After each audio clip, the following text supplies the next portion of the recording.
My wife didn't know I was the boss.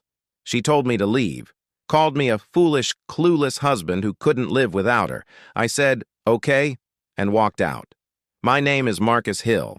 If you asked my wife, well, my soon-to-be ex, Claire, she'd tell you I'm about as sharp as a bowling ball and twice as dense. We've been married 6 years.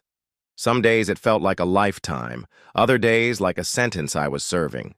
We met when I was just starting out, fresh-faced, quiet, the kind of guy people assume needs help. Claire liked to say she made me a man. She'd pat my arm at dinner parties like I was a golden retriever who finally learned to sit. Here's what she didn't know. While she was busy polishing her own legend, I was building a tech logistics company called Horizon Link, 400 employees, multi-million-dollar contracts. And me, the quiet founder and CEO no one in her circle had ever heard of, because I preferred it that way. I wanted people to judge Marcus the man, not Marcus the title. Claire never looked past the mask. To her, I had a decent job, probably shuffling papers in some beige office. She loved being the star. She worked as a marketing coordinator at a mid-tier firm, and you'd think she was running Apple from a cubicle. At first, I let it slide. Being underestimated is weirdly liberating, but play dumb long enough and people start to believe it. The teasing sharpened. The patience thinned. The respect evaporated.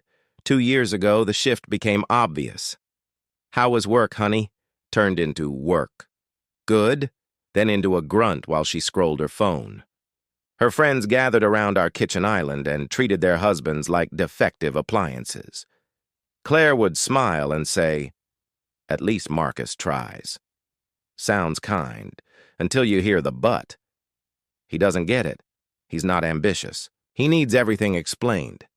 I'd sit in the next room pretending to watch ESPN while she gave a TED Talk on my flaws. Late at night, when she fell asleep, I'd remember the quarterly reports in my safe, the board meetings, the payroll I approved, the strategy calls with CEOs twice my age asking for my take. Then I'd look at the woman snoring beside me, still, convinced she was carrying a man I'd been quietly carrying for years. I won't lie. Her story about me started to seep in. If someone calls you an idiot with a smile on their face long enough, a part of you wonders if they're right. Then came the conversation that boiled the frog. Claire's best friend, Tessa, the professional pot stirrer, was over. I walked in late from a board meeting and heard them in the living room. I should have said hello. Instead, I froze in the dark kitchen when I heard my own name. "When's the last time he took charge?" Tessa asked, wine glass in hand. "He tries," Claire said. "Trying is for middle school trumpet practice," Tessa laughed. "You're married to a man. Stop handing out participation trophies." Claire got quiet. "Sometimes I feel like I'm married to a really nice guy who'll never be more than that. This is it. As good as it gets." Then Tessa asked the question. Why are you still with him?" Claire sighed. "He couldn't survive a month without me." I rinsed my bottle, went upstairs, and made a decision. I wasn't going to argue. I wasn't going to prove anything. I was going to let the truth introduce itself. It didn't take long. Wednesday night, I walked in and saw Claire sitting like a judge behind a bench, TV off, arms crossed. The look said, "Reorganization." She took a breath, stared right through me, and recited the verdict. "Marcus, I can't keep doing this. You're a foolish, clueless husband who wouldn't last without me. You're holding me back. I think you should leave." I nodded, smiled. Okay. That was it. No scene. No begging. No grand monologue. Just okay. I went upstairs, grabbed the overnight bag I'd quietly packed 3 weeks earlier, clean clothes, documents, a few personal things, and came back down. "Where are you going to go?" she asked, a crack in her confidence. "I'll figure it out," I said. "Take care of yourself." I closed the door and felt something I hadn't felt in years. Relief. Here's what Claire didn't know. 6 months earlier, I'd signed a lease on a furnished 2-bedroom downtown. Hardwood floors, floor-to-ceiling windows, a kitchen that could make Gordon Ramsay sentimental. 2 blocks from Horizon Link headquarters. I'd been planning the cleanest separation in the history of messy marriages. I took the elevator to the 15th floor, unlocked 1547, and walked. Into the life I'd built. I called Jordan, my assistant, my right hand, and one of the few who knew both worlds. "How'd it go, boss?" he asked. "Exactly like we expected," I said. "She told me I couldn't live without her. I left." "Do we tell her everything?" "Nope." I opened a beer and watched the city. "She'll figure it out." The first night alone was quiet. Not the tense, eggshell quiet.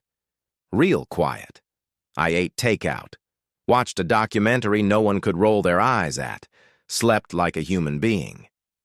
By morning, the texts started. Then the calls. I didn't answer.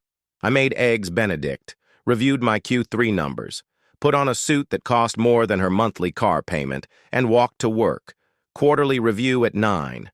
Department heads filed in. Operations, sales, finance.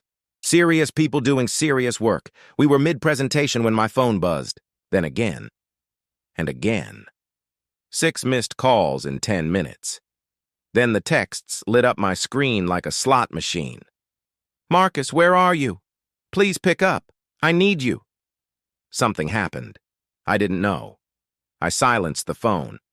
Personal drama. I told the room. "Let's keep going." By the time we broke for coffee, she'd called 17 times.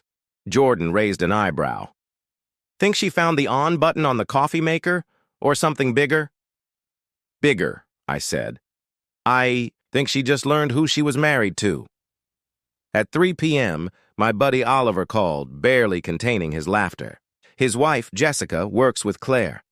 "Dude, you are not going to believe this. Big networking brunch at the Marriott. Claire spent an hour telling people how she finally dumped her deadbeat husband who was holding her back." I could picture it. The power suit, the martyr story, the nods and mimosas. "Then the keynote started," Oliver said. "Some local CEO being honored for leadership in logistics. Want to guess who walked on stage?" I'd forgotten I was on the program. Jordan had booked it months ago. "Marcus Hill," Oliver said, "founder and CEO of Horizon Link. You, on a 10-foot screen. A room full of execs. And your ex-wife in the 3rd row holding a glass that suddenly weighed 100 pounds. Jessica said Claire went white. Couldn't leave without making a scene. So she sat there, frozen, while I talked supply chains, market strategy, and the 5-year plan. Q&A hit. Someone asked about my background. I told the truth. Built it from nothing. Kept my head down. Preferred to let the work speak. And somewhere, between cash flow discipline and Pacific Northwest expansion, Claire's story about me crumbled. The foolish, clueless husband wasn't just surviving without her. He was steering the ship she didn't even know existed. My phone buzzed again and again. I powered it off, let the silence do the talking. Here's the thing about people who need to be the smartest in every room. When reality proves them wrong, it's not just an error, it's an earthquake. Their image, their story, their audience, all of it shakes. I didn't need revenge. I didn't need a speech. I needed to go back to work. We wrapped the meeting, approved the Seattle build-out, green-lit 200 new jobs. I walked back to my office, looked out at the city, and breathed. Claire thought. She kicked out a burden. What she actually did was set me free. No more pretending to be small so someone else can feel big. No more explaining my worth to people determined not to see it. She told me to leave. I left. And the next day, when she finally needed me, I let it ring. Want part 2? What she said when we finally spoke and how the divorce played out. 2. Ask ChatGPT.